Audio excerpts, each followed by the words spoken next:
Welcome to बिटेनिंग। साथ में मिलकर शुरू करते हैं ज़िंदगी की दूसरी नींव। आपने ये बात सुनी होगी क्रिप्टोग्राफी, क्रिप्टो। तो इस बात को समझना बहुत ज़रूरी है कि एक्चुअली में क्रिप्टो होता क्या है, क्रिप्टो क्या चीज़ है। ठीक है, तो सबसे पहले अगर हम शुरुआत करें तो क्रिप्टोग्राफी बेसिकली एक ऐसी टेक्नोलॉजी है, एक ऐसी टेक्निक है। इसको मैं सिंपल फॉर्म में समझाने की कोशिश करता हूँ कि आपका जो प्लेन टेक्स्ट है, जैसे आपने लिखा आई लव यू, ये एक प्लेन टेक्स्ट है।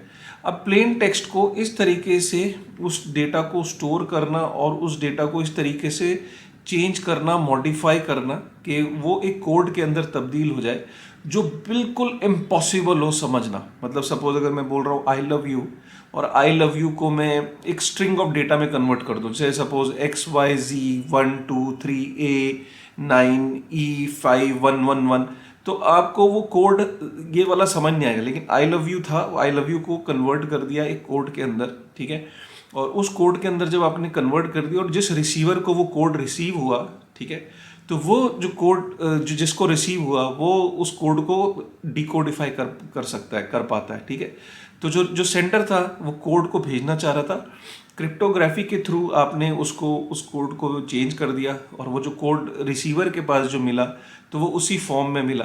तो इस प्रोसेस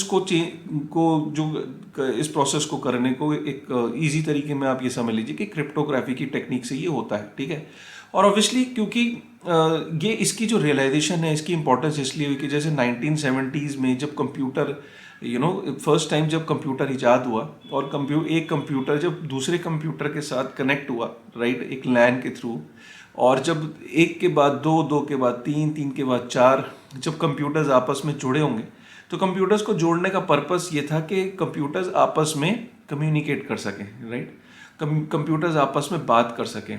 तो जब किसी व्यक्ति से बात करते हैं, सपोज जैसे आप अपने किसी परिवार वाले से बात करते हैं, ठीक है, किसी रेस्टोरेंट में, तो आप ये हमेशा इंश्योर करते हैं कि अगर आपके पास वेटर आके खड़ा हो जाए और बिना बात के खड़ा हो जाए तो आप वेटर को घूर के देखते हो और आप कहते हो क्या है। वेटर कहता है नहीं, कुछ नहीं।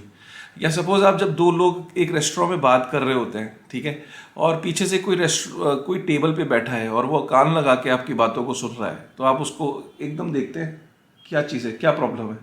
सो बेसिकली आप क्या कहना चाहते हो कि आपके लिए प्राइवेसी बहुत मैटर करती है, राइट, कि जो आप कम्युनिकेट कर रहे हो रियल वर्ल्ड में, आप ये चाहते हो कि आपकी और आपके अपनों के साथ जो बातचीत है वो प्राइवेट रहे। ठीक है, और काफ़ी सारे लोग इस भ्रम की स्थिति में रहते हैं कि प्राइवेसी जो है वो सीक्रेसी होती है। ऐसा बिल्कुल नहीं है।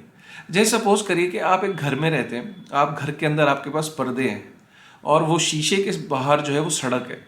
जब आप उस पर्दे को अपने कमरे में ढकते हो तो आप इसका मतलब ये नहीं है कि वो कमरे को में पर्दा ढकने के बाद आप जो है कुछ इमोरल एक्टिविटी कर रहे हो कमरे के अंदर या कुछ गलत काम कर रहे हो। आप उस पर्दे को जब ढकते हो तो आप सिर्फ ये चाहते हो कि आपकी जो बाहर की दुनिया है, जो बाहर के लोग हैं, वो आपकी जो पर्सनल लाइफ है उसकी अगर उसकी एक कॉस्ट है। पता नहीं अगर वो पर्सनल लाइफ आपकी वो एक्टिविटीज़ अगर बाहर वाले लोग देख रहे हैं जिनको नहीं देखना चाहिए, तो उसकी क्या कॉस्ट हो सकती है, राइट। और आप कभी भी नहीं चाहोगे कि आपके जो प्राइवेट अफेयर्स हैं वो बाहर वाले लोग देख सकें। सो इसको कई सारे लोग गलत ये मानते हैं कि ये प्राइवेसी जो है वो सीक्रेसी होती है। नहीं, प्राइवेसी सीक्रेसी नहीं होती। सीक्रेसी होती है कि जब आप इंटेंशनली कुछ गलत काम कर रहे हो और आप नहीं चाहते हो कि किसी को पता लगे, वो सीक्रेसी है। प्राइवेसी आपकी पर्सनल लाइफ में जो आप एक स्पेस चाहते हो, आप चाहते हो कि आपके प्राइवेट अफेयर्स सिर्फ आपके और आपके अपनों के बीच में रहें, तो आपकी जो बातचीत है, आपका जो एक्शंस हैं वो आपके और आपके अपनों के बीच में रहें, औरों को ना पता लगे, तो वो प्राइवेसी है, राइट। तो प्राइवेसी और सीक्रेसी के बीच में डिफरेंशिएट करना बहुत ज़रूरी है, राइट। सो 1970s में जब कंप्यूटर्स आपस में जुड़ना शुरू करे, कंप्यूटर्स इन्वेंट हुए, कंप्यूटर्स ने आपस में बातचीत करना शुरू करी, तो 70s के अंदर बेसिकली जो जो सीक्रेट कोड्स थे, जो क्रिप्टोग्राफी का जो इस्तेमाल होता था कि एक कंप्यूटर से दूसरे कोड में जो डेटा भेजने का जो काम था सिर्फ वो मिलिट्री के अंदर था। उस समय में जो स्पाइस थे, मिलिट्री थी, वही इसका इस्तेमाल करती थी 1970s में, राइट। और 1970s तक इस टेक्नोलॉजी के बारे में, इस टेक्निक के बारे में ज़्यादा पब्लिकली ना तो इसके ऊपर कोई पेपर पब्लिश होते थे, ना ही ये पब्लिकली लोगों को बताया जाता था कि इस तरह की कोई टेक्नोलॉजी है, कोई ऐसी टेक्नोलॉजी है जिसके थ्रू जो है वो जो प्लेन टेक्स्ट है उसको कोडिफाई करके भेजा जा रहा है। सो बेसिकली इसको मिलिट्री यूज़ करती थी आपस में कम्युनिकेट करने के लिए, या स्पाइस यूज़ करते थे आपस में मैसेजेस को एक जगह से दूसरी जगह भेजने के लिए, राइट। तो ये इस 1970s में ये हो रहा था, राइट। पहली बार क्रिप्टोग्राफी को लेके जो दो पेपर पब्लिश हुए थे, राइट, वो यूएस के अंदर हुए थे। तो पहला पेपर जो पब्लिकली जो पब्लिक के अंदर जब वो पहली बार जो पब्लिकेशंस आई, तो उसमें पहला पेपर आया डेटा इंक्रिप्शन स्टैंडर्ड और न्यू डायरेक्शन इन क्रिप्टोग्राफी। ये पहली बार हुआ था कि यूएस गवर्नमेंट ने पहली बार दो पेपर पब्लिश करे पब्लिक के अंदर on encryption and on cryptography. अगर आप देखो तो इंक्रिप्शन आज की डेट में शायद ही ऐसी कोई कंपनी हो या ऐसी कोई ऑर्गेनाइजेशन हो जो इंक्रिप्शन का, क्रिप्टोग्राफी का इस्तेमाल नहीं कर रही। अगर हम फाइनेंशियल इंस्टीट्यूशंस में देखें तो इसका क्रिप्टोग्राफी का और इंक्रिप्शन का कितना इस्तेमाल होता है। मतलब आप जब व्हाट्सएप चैट करते हो तो वहाँ क्लियर लिख के आता है कि your chat is encrypted, right, and you feel free to do chatting, हम बहुत सिक्योर है। तो इंक्रिप्शन का यूज़ व्हाट्सएप कर रहा है, इंक्रिप्शन का यूज़ टेलीग्राम कर रहा है, इंक्रिप्शन का यूज़ इतने सारे जो मैसेंजर्स हैं वो यूज़ करते हैं। फिर आप देखो कि इंक्रिप्शन का इस्तेमाल आप देखो कि जो आप पासवर्ड डालते हो, OTPs डालते हो, जो क्रेडिट कार्ड के अंदर, ATMs के अंदर, नेट बैंकिंग के अंदर, फाइनेंशियल इंस्टीट्यूशंस में कितना यूज़ होता है क्रिप्टोग्राफी, इंक्रिप्शन। तो ये जो टेक्निक्स हैं आज की डेट में ये इसके ऊपर पूरे के पूरे फाइनेंशियल इंस्टीट्यूशंस चल रहे हैं। लेकिन मैं आपको यही बताना चाह रहा हूँ कि 70s में ये पब्लिक के लिए ओपन नहीं थी।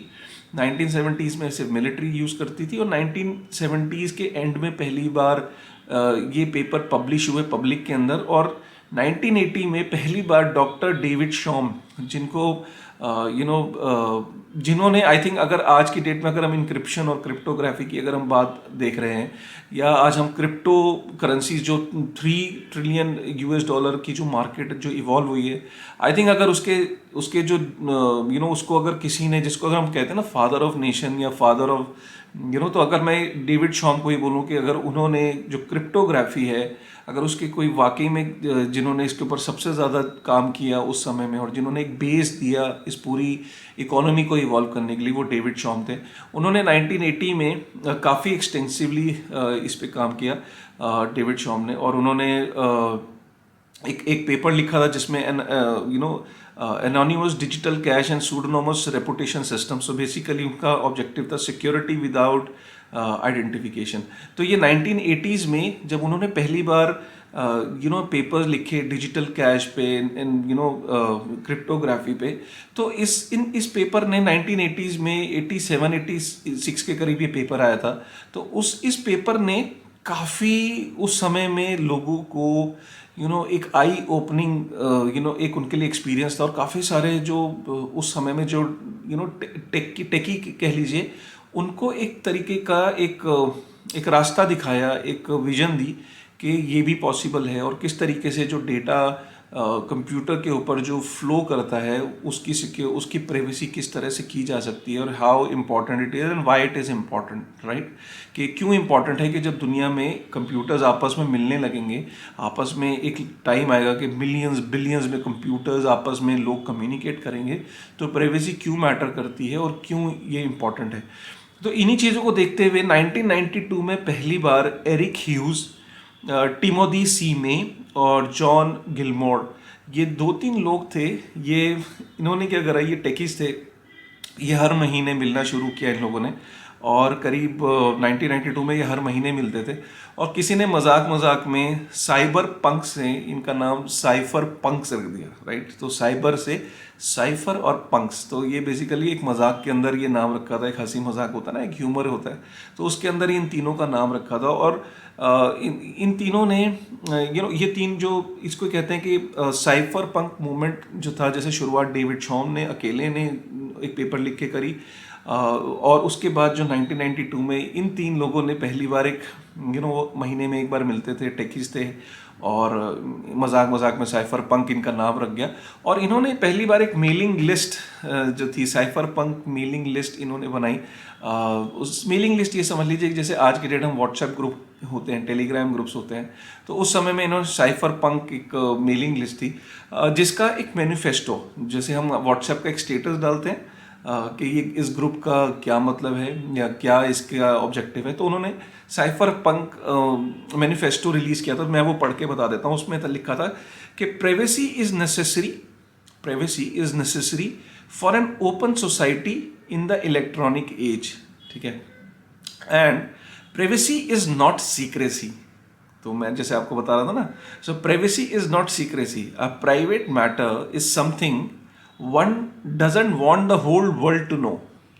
A private matter is something one doesn't want the whole world to know, but a secret matter is something one doesn't want anybody to know. Right? So privacy is the power to selectively reveal oneself to the world. So basically privacy एक ऐसी चीज है कि मैं select कर सकता हूं कि मेरी चीज किसको पता लगनी चाहिए। मतलब मेरा प्राइवेट मैटर मैं चूज करूं कि किसे पता लगना चाहिए। अगर मैं चाहता हूं कि मैं मेरे नेबर को पता लगे, तो कौन से वाले नेबर को पता लगे मेरी प्राइवेट चीज, राइट। तो प्रिवेसी आपको वो पावर देती है। सीक्रेसी ये कि आपकी इंटेंशन खराब है, आप कुछ गलत करना चाहते हो और आप पूरी दुनिया से एक चीज को हाइड करना चाहते हो, तो वो सीक्रेसी है।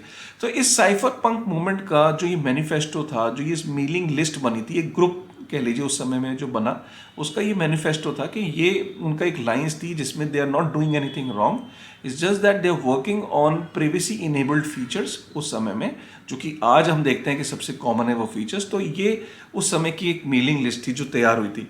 उसके बाद काफ़ी सारे उस समय में साइफर पंक्स आए, और हम 1980s में 1990s में हम साइफर पंक्स को हमने इवॉल्व होते देखा। अगर मैं आपको बताऊं, कुछ लोग आपको उस समय में आपको जो आज जितनी भी हम टेक्नोलॉजीज देख रहे हैं, ये तभी पॉसिबल हो पाई कि जो काफ़ी सारे लोगों ने उस दौर में साइफर पंक मूवमेंट में कंट्रीब्यूट किया और टेक्नोलॉजीज पे काम किया। मैं आपको नाम बताऊं, जैसे जेकब एप्पलबॉम टॉर डेवलपर थे, doctor Adam back inventor of hash cash थे, ठीक है, और को फाउंडर ऑफ ब्लॉकस्ट्रीम भी हैं, Bram Cohen creator of BitTorrent, ठीक है, Hal Finney main author of PGP 2.0 and creator of reusable proof of work, ठीक है।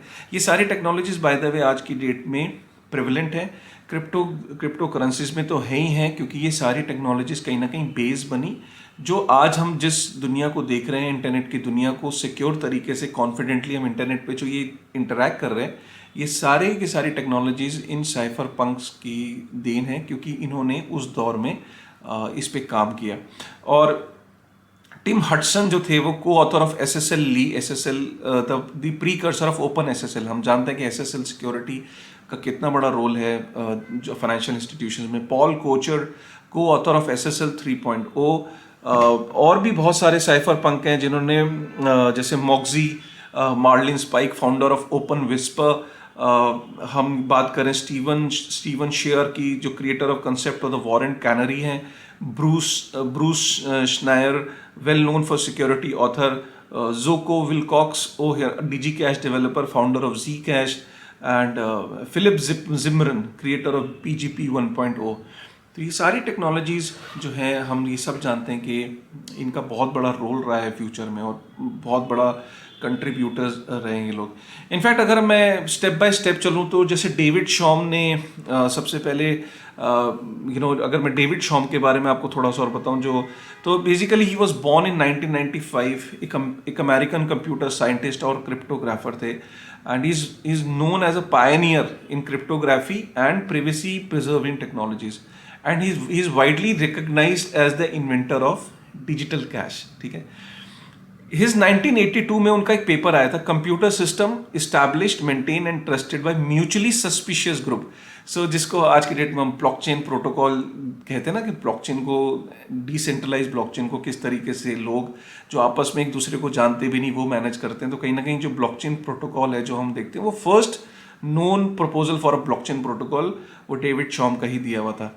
And complete with the end David Chaum ने आगे चल के ई कैश डेवलप किया और 1995 में उन्होंने इनफैक्ट डिजी कैश करके कंपनी भी क्रिएट की थी, जिसको उन्होंने आगे चल के he had left that company, but उन्होंने ई कैश, डिजी कैश और किस तरीके से जो ये जो टेक्नोलॉजीज़ हैं जो उन्होंने काम किया वो कमेंडेबल था। इनफैक्ट वो बेस बना और उसके बाद काफ़ी सारे 1990s एक ऐसा दौर था जिसमें मैं आपको बताऊं कि एक ऐसा दौर भी आया कि 1990 में यूएस गवर्नमेंट ने डिसाइड किया कि जो क्रिप्टोग्राफी है और ये जो इंक्रिप्शन की जो चीज़ें हैं इनका कमर्शियल यूज़ नहीं हो सकता, तो उन्होंने इसको गैर कानूनी कर दिया और काफ़ी सारे लोगों को जो साइफर पंक्स थे उन्हें जेल भी जाना पड़ा। और उस समय में जो वहाँ की जो जनता थी और टेक्नोलॉजी से लोग जुड़े हुए थे वो सड़कों पे उतरे, केसेस लड़े गए कोर्ट के अंदर और फाइनली वहाँ पे कोर्ट के अंदर ये प्रूव किया गया कि जितनी भी ये टेक्नोलॉजीज़ हैं ये चाइना के अंदर, रशिया के अंदर ओपनली यूज़ हो रही हैं। अगर आप इसे बैन कर दोगे तो जितने भी ये टेकीज़ हैं ये सारे चाइना एंड रशिया में जाके टेक्नोलॉजीज़ के ऊपर बिल्ड करेंगे वो, और वहाँ पे दे स्टार्ट वर्किंग एंड वहाँ पे जब ओपनली पूरी दुनिया में टेक्नोलॉजी अवेलेबल है तो हम इसे क्यों बैन कर रहे हैं, हम इसे क्यों इसे अलाउ नहीं कर रहे हैं। तो finally government had taken a back, court का इंटरवेंशन हुआ और इसके बाद ये अलाउ किया गया। इसी के बाद काफ़ी सारी डेवलपमेंट्स यूएस से आना शुरू हुई। अगर मैं आपको बताऊं तो 2000 वाज अ लैंडमार्क ईयर। 2000 में हॉल फिने, जिसको हम सब जानते हैं, उन्होंने 2000 में और 1900 में अगर हम बात करें तो शुरुआत 1997 में जब ये यूएस गवर्नमेंट ने केसेस को ये जो अपना अलाउ किया प्रिवेसी और इन क्रिप्टोग्राफी का कमर्शियल यूज़, तो 1997 में एडम बैक ने हैश कैश यूज़ किया, जिसमें पहली बार उन्होंने हैश का और टाइम स्टैम्प का इस्तेमाल किया। तो ये वहाँ से उनकी देन है, राइट। और उसके बाद हमने देखा कि बी मनी 1998 में वी डाई करके उन्होंने जो क्रिएटर थे उन्होंने एक प्रपोजल पब्लिश किया बी मनी का, जो अब आज हम प्रूफ ऑफ स्टेक देखते हैं। जो जिस तरीके से वो क्रिप्टो के अंदर यूज़ हो रहा है, प्रूफ ऑफ स्टेक के ऊपर इतने ब्लॉकचेन प्रोटोकॉल्स बन रहे हैं, ये जो देन है ये वी डाई की देन मानी जाती है, बी मनी। उसके अंदर प्रूफ ऑफ स्टेक का उन्होंने कॉन्सेप्ट दिया था। और उसके बाद हमने 2000 के अंदर हॉल फिने को देखा। हॉल फिने ने रीयूजेबल प्रूफ ऑफ वर्क का कॉन्सेप्ट था, जो कि आज भी क्वाइट पॉपुलर है, जिसके ऊपर काफ़ी सारी चीज़ें डेवलप हुई। निक साजबो ने 2005 में बिट गोल्ड दिया, राइट। तो बिट गोल्ड के ऊपर भी काफ़ी सारा ये रीयूजेबल प्रूफ ऑफ वर्क के ऊपर ही ये बिल्ड हुआ था। और लेकिन सारे अब आप देख रहे होगे कि 1970s 80s में डेविड शॉम, उसके बाद आपका एडम बैक, आपके बाद वी डाई, आपका हॉल फिने, आपका निक साजबो। आप ये देख रहे होगे कि हर 2-4 साल में और जो वो क्रिप्टो पंक्स थे, एरिक ह्यूज था, जो मेलिंग लिस्ट थी, तो आप देख रहे होगे 1970 से 2005 तक सिर्फ एक्सपेरिमेंट्स हो रहे थे, बेस बन रहा था, अलग अलग चीज़ों के एक्सपेरिमेंट्स हो रहे थे, अलग अलग चीज़ों को ट्राई किया जा रहा था। और जो साइफर पंक्स थे, ये बेसिकली इन लोगों का सिर्फ एक ही ऑब्जेक्टिव था कि किस तरीके से इंटरनेट को और सिक्योर किया जाए, किस तरीके से जब आपस में इतने सारे लोग कम्युनिकेट करेंगे। जब हम घर के अंदर कम्युनिकेट करते हैं तो भाई दरवाज़ा बंद कर देते हैं, खिड़की बंद कर देते हैं, पर्दे को बंद कर देते हैं, हम अपनी प्राइवेट लाइफ को तो ऐसे सिक्योर कर लेते हैं रियल वर्ल्ड में, है ना। लेकिन डिजिटली एक आम आदमी, एक मासेस जब आपस में कम्युनिकेट करे तो इंटरनेट के ऊपर किस तरीके से वो सिक्योरली कम्युनिकेट कर सके, मैं किस तरीके से कम्युनिकेशन को डेवलप, तो वो साइफर पंक्स जो मूवमेंट थी उन्होंने किया। और उन्होंने जो आज किया उसका कमर्शियल यूज़ जो है वो सिर्फ आम इंसान या क्रिप्टो करेंसी में यूज़ नहीं हो रहा है। ये बहुत गलत धारणा ये होती है कि क्रिप्टोग्राफी का गलत इस्तेमाल हो रहा है जी और क्रिप्टो करेंसीज में हो रहा है। नहीं, जो उन्होंने इंक्रिप्शन और क्रिप्टोग्राफी का यूज़ आज की पूरी दुनिया में फाइनेंशियल इंस्टीट्यूशंस भी कर रहे हैं, और किस तरीके से जो हमारे ट्रेडिशनल फाइनेंस है, बैंक्स हैं, वो भी उसी पे बेस्ड हैं। तो आप ये देख रहे होगे कि इतनी सारी मेहनत 30-40 साल की जो एक्सपेरिमेंट्स के बाद जो इसके ऊपर सारी चीज़ों को देखते हुए फिर जो चीज़ समझ में आई वो ये कि सतोशी नाकामोटो ने 2008 में इसी मेलिंग लिस्ट में, जो साइफर पंक जो मेलिंग लिस्ट थी, इसके अंदर जो अपना वाइट पेपर जो है वो रिलीज़ किया, और जिसके बाद हिस्ट्री है।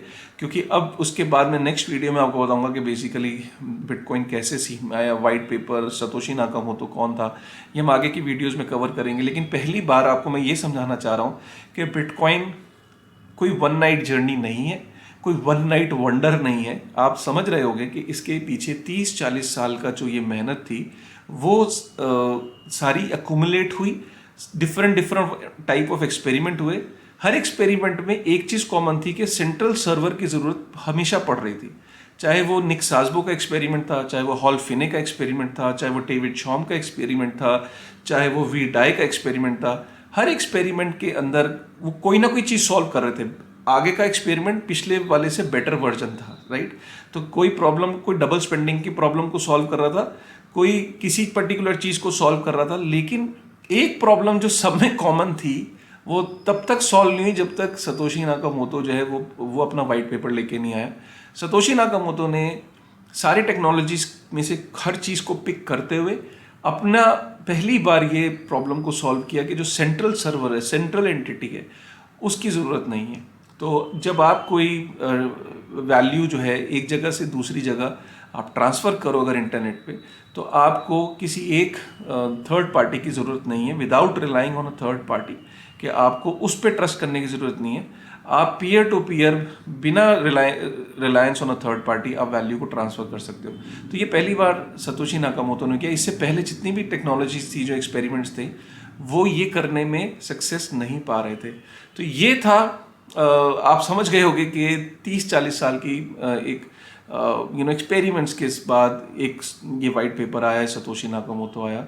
और सतोशी नाकामोटो हम सब जानते हैं कि कोई भी इंसान हो सकता है वो, क्योंकि कोई नहीं जानता कि सतोशी नाकामोटो मेल है, फीमेल है, ग्रुप ऑफ इंडिविजुअल है, सिंगल आदमी है, और कौन सी कंट्री से, नोबडी नोज इट। उन्होंने अपने आप को एनोनिमस रखा, और एनोनिमिटी के भी क्या रीजंस हैं वो हम आगे की वीडियोस में कवर करेंगे। कि सतोशी नाकामोटो में पूरा एक एक्सक्लूसिव वीडियो बनाएंगे ताकि आपकी बेटर अंडरस्टैंडिंग हो जाए।